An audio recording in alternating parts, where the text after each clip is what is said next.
Next up on the interior refresh on this Corvette, we're going to tackle these trim panels. So this one and this one right here. Now if you look up, these run for about $300 or so. And mine are okay, but they could use some paint, or in this case dye. So that's what we're going to do. Let's take these screws out. Hopefully they come out okay. This time I have a much better screwdriver than those cheap Harbor Freight ones. So I should be able to get it out. I just got out the toughest one on this side, so this one should come on out. Now, the interesting part here is this one has some damage here and down here. Now, just spraying dye over that is not going to solve the issue, and you're going to see it. So we might have to get a little bit creative here on what to do about this. But first we got to get them out, so let's take them out. Okay, now all the bolts are off. This just pops out. And we have the seatbelt in the way to deal with, so I got to figure out how to get that out of there. But looks like there's some insulation here, and that has seen some better days. Ended up unbolting the seat, just shoving it forward. That way I can get to this bottom seat bolt. Literally a bolt. Torx bolt. So once I undo that, then I'll be able to fit it through the trim cover. So you saw in the last video I painted this trim piece in these little corners. So we just took this out, and just comparing, these are not the same blacks, which is understandable. This is fresh paint, this is not, but this is a more of a flat, almost feels rubberish, and then this is a little bit of a gloss, probably like a semi-gloss. So what I'm going to do is tape off this side and just hit it with a coat of this trim black paint, give it a little bit more gloss, and then once that's dry we can pay attention to this side. So the black part is, it feels rubbery, not like the rest of the plastic trim here. So I'm just spraying it down with the window cleaner. That's a pretty good cheap cleaner, degreaser sort of thing. And after spraying that and wiping that off, we'll just take our red Scotch-Brite, and this time I'm being really light, because if this really is like a rubber coating, we can really pull that off. And this is supposed to be more of a flat, smooth finish instead of the textured like the rest of the panels. So I'm just going to be really smooth and light with it. Just give it a little bit of abrasion, but not much. Okay, got them all taped up.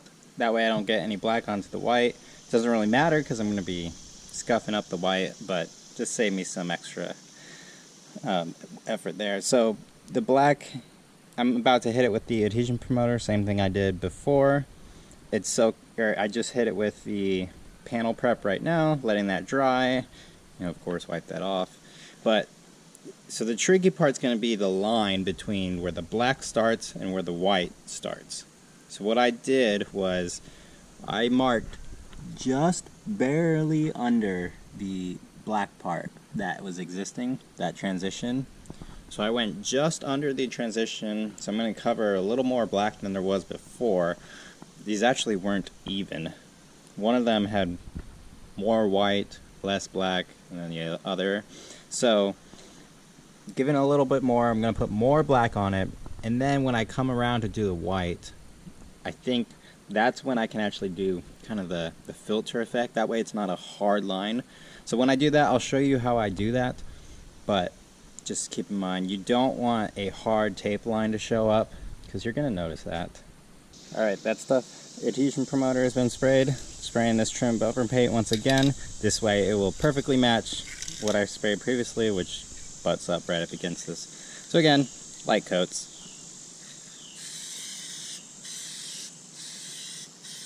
And this will probably need even less coats than the other ones, since this already has a good solid foundation to just spray on top of.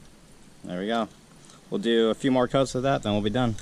Okay, the paint is drying now, and here is the comparison. So as you see, it's a match, which is great. And I mean, it should be a match, but it comes out good. It looks like this rubber stuff, whatever is on the top layer, is kind of peeling off in some sections on this one, and this one only. So this one may need some attention in the future.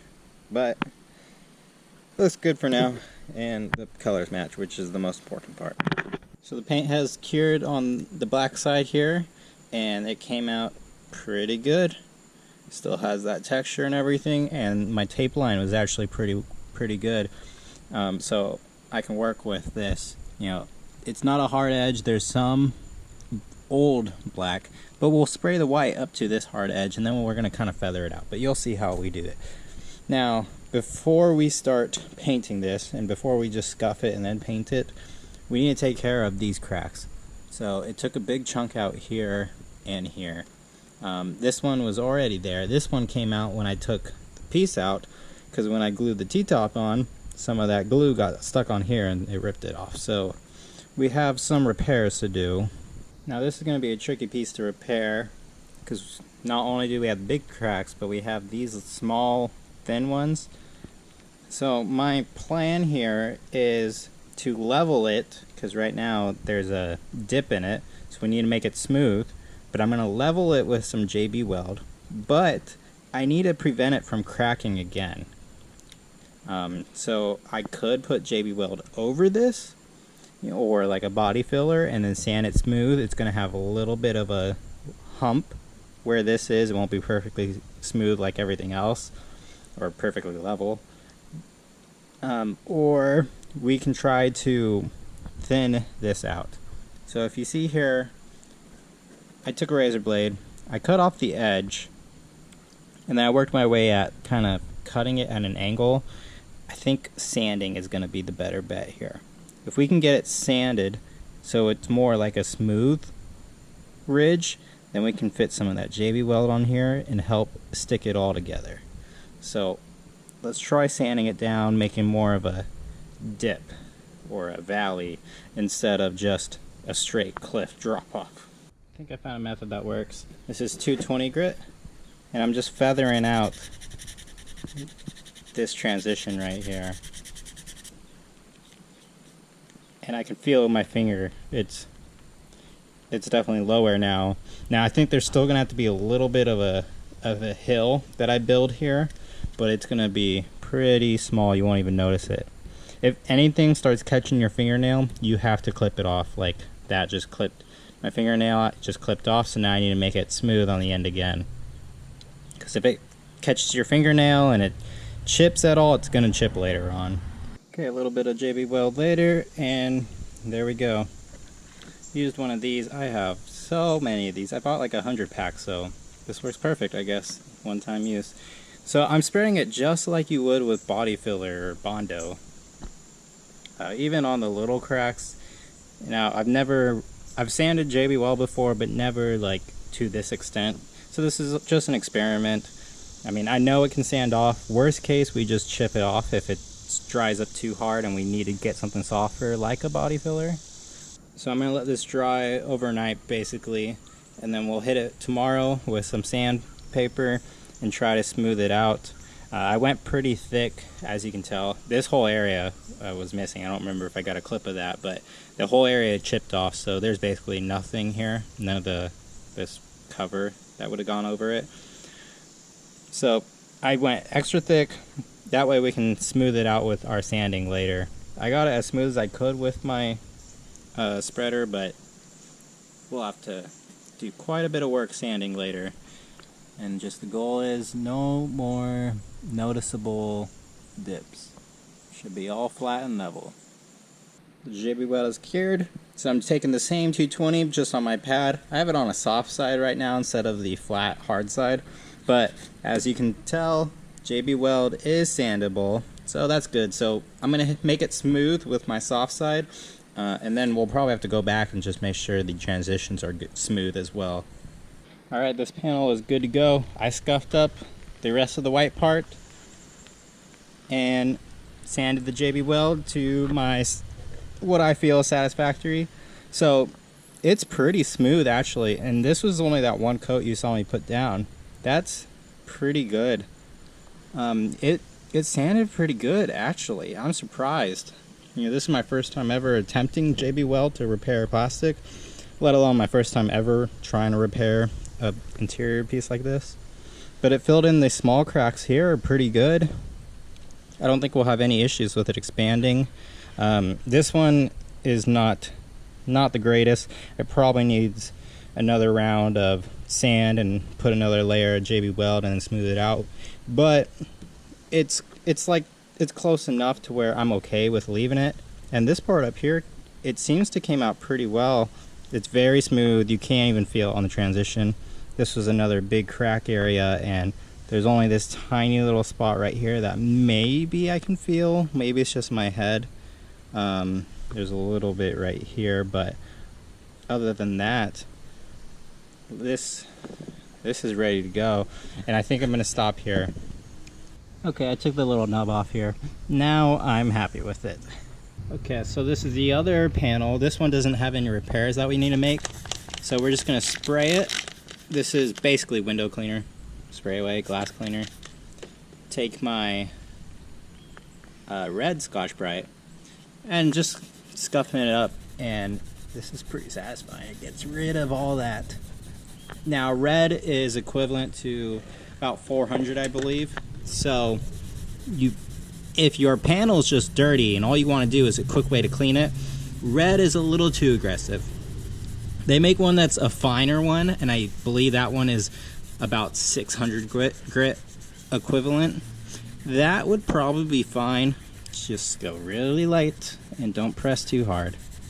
But as you can see, it does not take much, just some lubricant, wiping, and there we go. So now I'll rinse it off. It'd be better if I had a hose, but I don't. Not right now. But with one hand clean, look how much better that looks. But really what we're doing is scuffing it up. We're getting that grit and all the old stuff off of it, but then we're scuffing it up, getting it ready to dye. Okay, these panels are ready to be painted. I just hit them with the adhesion promoter, which probably isn't necessary since we're going to be using this dye from Corvette America. Purchased this from Top Flight, but basically this is leather, vinyl, hard plastic refinisher. It's a dye, it's not a paint. It's supposed to kind of soak into the surface, so you're supposed to spray it very, very light. So that's what we're going to do. I have the panels on the edge so I can get the edges that you're actually going to see, and as well as these spots. But yeah, we're going to hit it with this. My car is the Oyster interior. Oyster is kind of an oddball one because it has several different shades of oyster. There's different oysters out there. Some are more gray, some have more green in them, some are more tan. I think there's really just those three, but it's kind of hard to find out. There's a 78 oyster, there's a 79 to 80, I think, and then the 81 to 82 oyster. And late 79s are also very weird. Some of them got more the tan color instead of the gray color. So let's hope this is the right one. It should be, according to the year. Mine's an early 79. It should be this one, but I guess we're gonna find out. Okay, again, very light. So let's start with the repair areas, since these are gonna need the most coats to actually get the white color in them. So, and this is like a Rust-Oleum cap, so this must just be a cheap cap that gets manufactured.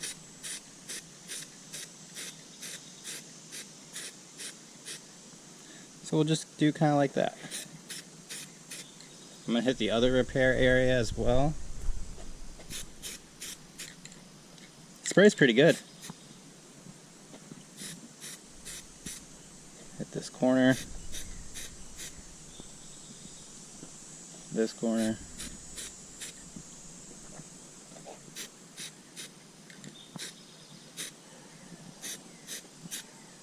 Okay. We also hooked up this thing on some paper clips so I can spray this as well. So it's like a seatbelt holder or something.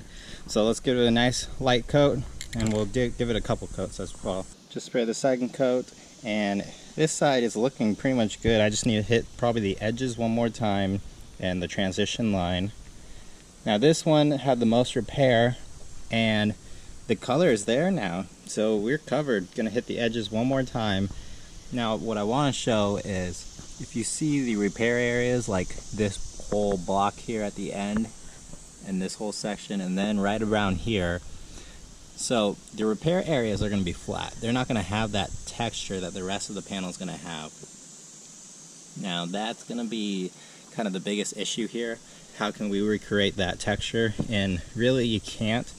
There's spray cans out there that kind of recreate that texture, that are designed to do this, but I don't know how well that would actually work, and it's an additional expense, an additional shipping expense. It's just, it's kind of, it might be too much, and it might not even work, so not gonna worry about that. What I am gonna try is dusting on some overspray onto these areas, and maybe that will work. Get it a little bit rough to where maybe it kind of helps fit with everything, because right now you can clearly see that it is just flat compared to everything else. It's very minuscule, and with it being white, I mean, that kind of helps everything kind of blend together. Your body or your mind just automatically, white things and things that are the same color just kind of blend in together. So this is not going to be that big of a deal as compared to as if you had like a blue panel that you were coating together. But what I'm going to try is spray some overspray, some targeted overspray onto these areas, and then hit them over with another coat, and hopefully that works. Hopefully that gives me a little bit of texture, bumpiness, maybe some orange peel there that will help. That's my thoughts. So this is my method for targeted overspray. You tell me what you think, but I'm just gonna repeatedly hit it like this, just targeting this area.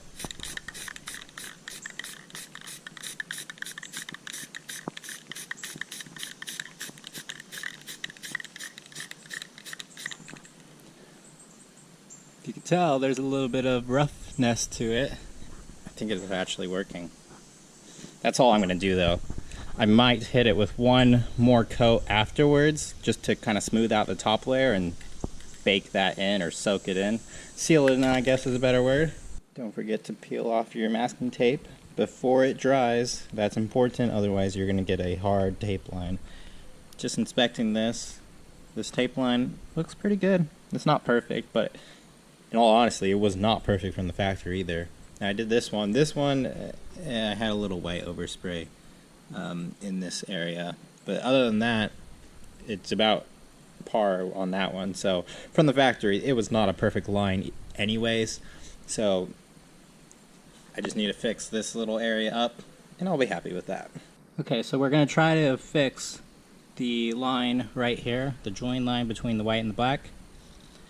I roughly masked up the area with the old, and all I'm going to do is just try to hit this area. I don't actually want to do this whole block, because you'll see that in a paint line.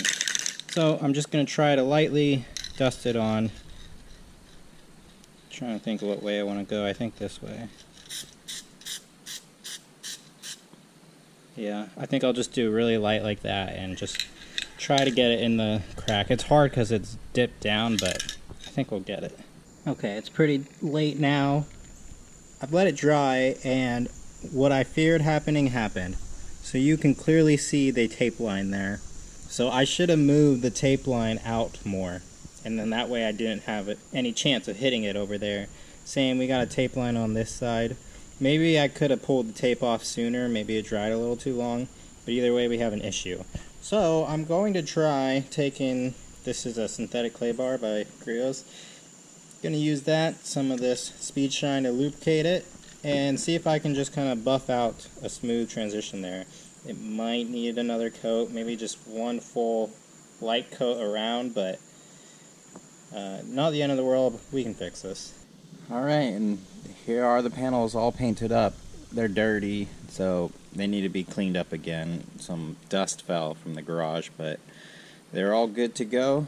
The black is nice because it's going to be the same match as the previous trim that we just painted. And this white looks pretty good. I'm not really one for noticing if colors really match or not, but I think it's close enough. And as a sneak peek, we're going to go through the rest of the interior, spray everything, clean everything up in the interior, all with the same dye. So at the end of the day, it's going to match. But I think everything looks good so far. Thanks for watching, and I'll see you in the next one.